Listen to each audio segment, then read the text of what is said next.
ചേച്ചി കണ്ട മുന്തിരിത്തോട്ടത്തിൽ നിന്ന് പഠിക്കുന്ന ഹായ് ഗൈസ്, ഞങ്ങൾ കമ്പത്ത് മുന്തിരിത്തോട്ടത്തിൽ വന്നാണ്. ചേച്ചിയോട് ഞങ്ങൾ നമുക്ക് തൊട്ട് പറിക്കാൻ പറ്റുന്ന ആ മുന്തിരിത്തോട്ടത്തിലേക്കാണ് വന്നിരിക്കുന്നത്. വേറെ ഉണ്ട്, നമുക്ക് തൊടാൻ പറ്റില്ല, പറിക്കാൻ പറ്റില്ല, ഫൈൻ അടിക്കും. അപ്പോൾ ഞങ്ങളവിടെ ഒരാളോട് ചോദിച്ചപ്പോൾ അവിടുത്തെ ഗ്രാമീണരുമായിട്ട് സംസാരിച്ചപ്പോൾ അവർ പറഞ്ഞ് നിങ്ങൾക്ക് തൊടാൻ, കാണാൻ, പറിക്കാം, ഒരു കംപ്ലൈൻറ്റും ഇല്ലാത്ത. അങ്ങനെ ഞങ്ങൾ വാങ്ങി മുന്തിരിയൊക്കെ വാങ്ങി വയ്ക്കുകയാണ്. നല്ല സൂപ്പർ മുന്തിരിത്തോട്ടമാണ്.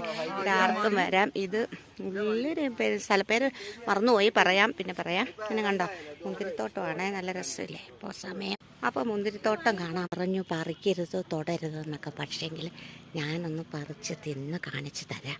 അവർ കുഴപ്പമില്ല, അവർ നല്ല ഡീസൻ്റാണ്. നമ്മൾ തൊടുന്നതിനോ പറിക്കുന്നതിനോ ഒന്നും നമ്മളോടൊന്നും കംപ്ലൈൻറ്റ് പറയുന്നില്ല. കാരണം അവർ നമ്മളോടൊരു നല്ല ഒരു അപ്രോച്ചാണ്. അതുകൊണ്ട് നമുക്ക് വളരെ ഹാപ്പിയായി. മറ്റ് വേറൊരിതുണ്ട്, ഒരു വലിയ പ്ലാന്റേഷനുണ്ട്. അവിടെ പോയാൽ നമ്മൾ തൊടാനോ പറിക്കാനോ ഒന്നും പറ്റില്ല. ഇതിപ്പോൾ നമുക്ക് തൊട്ട് പറിച്ച് തിന്നാൻ പറ്റുന്ന മുന്തിരിയാണ്.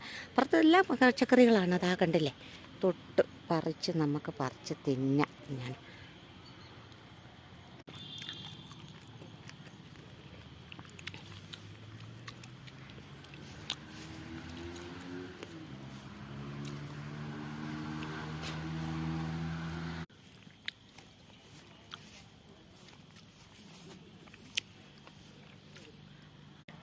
നോക്കൂ, മുന്തിരിത്തോട്ടത്തിൻ്റെ വീഡിയോ ഒക്കെ ഇത്രയേ ഉള്ളൂ.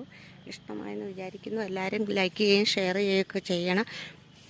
ഞങ്ങൾ ഇവിടെ 2 ദിവസമായി. ഞങ്ങൾ കൊടൈക്കനാൽ അതുവഴി കമ്പം, പ്രത്യേകിച്ച് ഞാൻ കമ്പത്ത് വന്നിട്ടില്ലായിരുന്നു. കമ്പത്തെ മുന്തിരിക്കത്തോട്ടം കാണണമെന്ന് ആഗ്രഹമായിട്ട് ഇപ്പം കമ്പത്ത് വന്നാണ്. വാട്ടർഫോൾസ് കണ്ടു. ഇനി മുന്തിരിത്തോട്ടത്തിലേക്കാണ് വന്നത്. അപ്പം മുന്തിരിത്തോട്ടത്തിൽ വന്നപ്പോൾ മുന്തിരിങ്ങ പറിച്ചെടുത്ത് അങ്ങനെ ഞങ്ങൾ തിന്ന്. കുറച്ച് മുന്തിരി ഇഷ്ടം പോലെ നമുക്ക് തൊടാൻ, പറിക്കാം, ഒരു കുഴപ്പമില്ല. വലിയ പാടമാണ്. ഇനി ഒത്തിരി പാടങ്ങളുണ്ട്.